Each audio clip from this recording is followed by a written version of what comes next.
Okay, hello guys, I welcome you to my channel Nota Bene Tech on Tube with the continuation of videos on reading technical articles, continuous professional development, and the article I'm going to read right now, Win the Talent Battle Through Diversity and Inclusivity, written by Moira Grasik.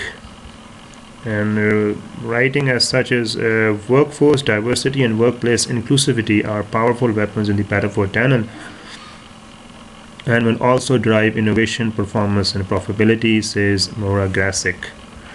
Focus on recruiting candidates based on their commitment to values that align with the objectives of the organization. Studying this technical article and answering the related questions can count towards your verifiable CPD if you are following the unit route to CPD and the content is relevant to your learning and development needs. 1 hour of learning equates to 1 unit of CPD, which suggests that you use this as a guide when allocating yourself CPD units. This article was first published in March 2019, Ireland edition of Accounting and Business magazine. The demography of Ireland's workforce is more varied than ever, with immigration, longer working lives, and greater equality of opportunity combining to produce the most diverse workforce in the country's history. As employers battle to recruit and retain talent, the establishment and promotion of an inclusive workplace is fast becoming a prerequisite to compete in a tightening labor market. But how do you create an inclusive workplace culture that can harness the potential of a diverse workforce? Recruiting a diverse range of individuals reaps rewards for an accountancy firm only if it also creates an inclusive culture in which employees from all backgrounds feel valued. Forward-thinking employers recognize that each employee has a unique perspective of the world that can add value to the organization. Research is also demonstrating that a more inclusive workplace culture boosts productivity, happiness, and engagement levels, which is not only good for employees but also for the bottom line. To reap the rewards of diversity, firms need a recruitment process that focuses on shared values rather than candidates who seem similar to high-performing employees already in situ. Employers tend to have an unconscious bias towards recruiting candidates who remind them of themselves. This approach excludes a wealth of talent and can create a stale, homogeneous work environment. Instead, focus on recruiting candidates based on their commitment to values that align with the objectives of your organization, a metamorphical glue that can bind your staff and your organization together. That's right, because normally when the employers recruit, they recruit on the basis of their skill and their set of level of understanding. They don't want to actually hear any genuine approach towards, especially within the periphery of organization. They don't want any talent that is more that is ahead of their thought process. So, but eventually that mindset is also important. It's not I agree that it might not be the whole point of actually getting all the talent or the workforce of that level, but at some moment of time you need such candidates or such recruitment that may help you to actually work beyond your own understanding of things or beyond your working.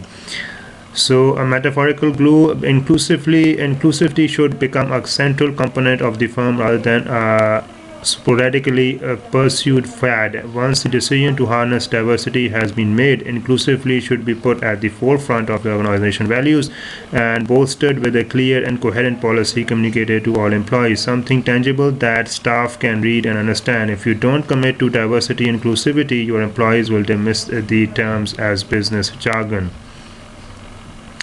You should educate yourself and your management team about the challenges of incorporating cultural differences into how you do business. Stereotypes or preconceptions must be confronted.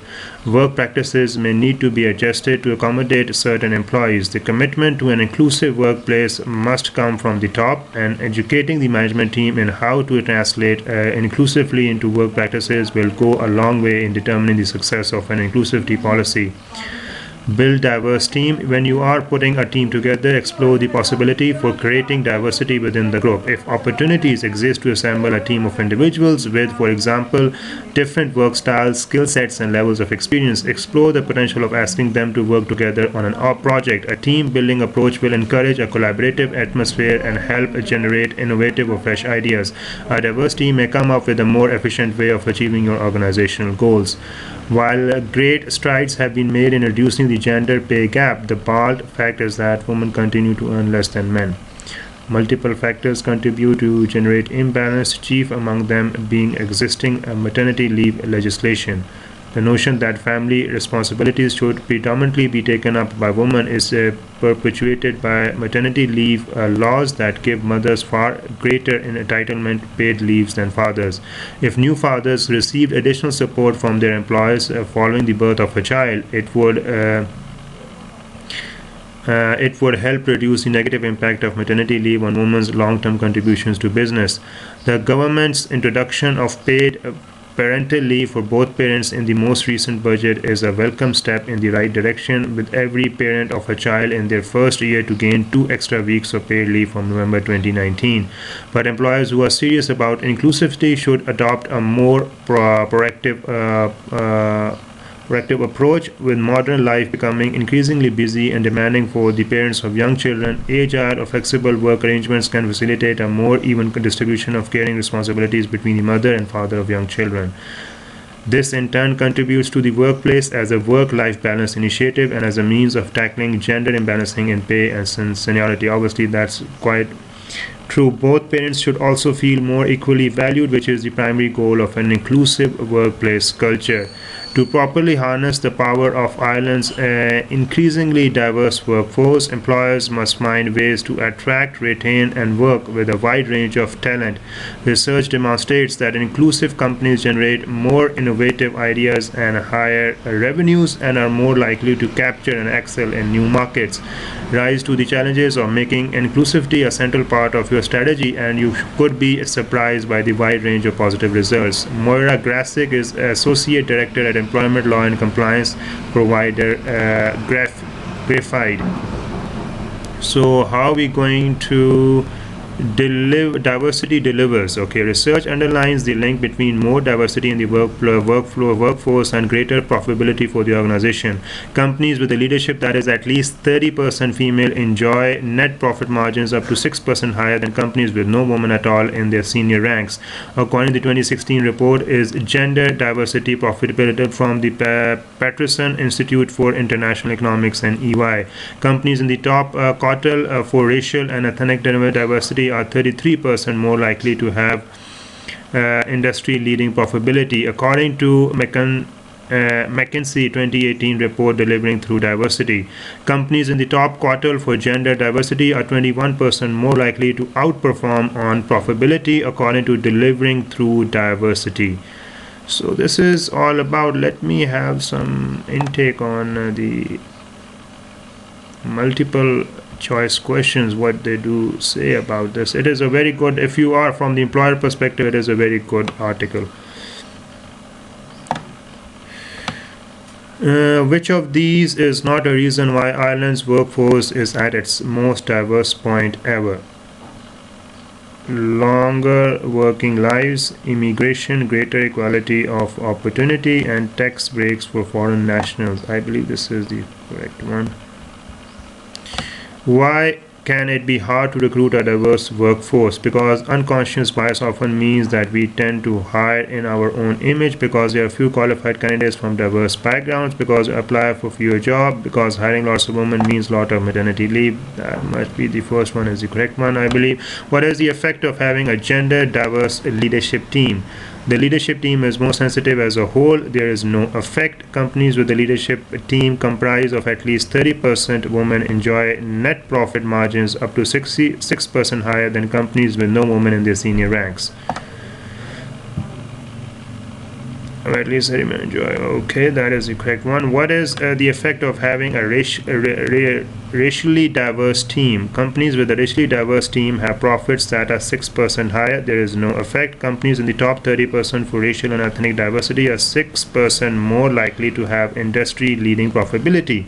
Companies in the top quartile for racial and ethnic diversity are 33% more likely to have industry-leading profitability. This is correct one, I believe. Which of these would not really help a company to embed inclusivity?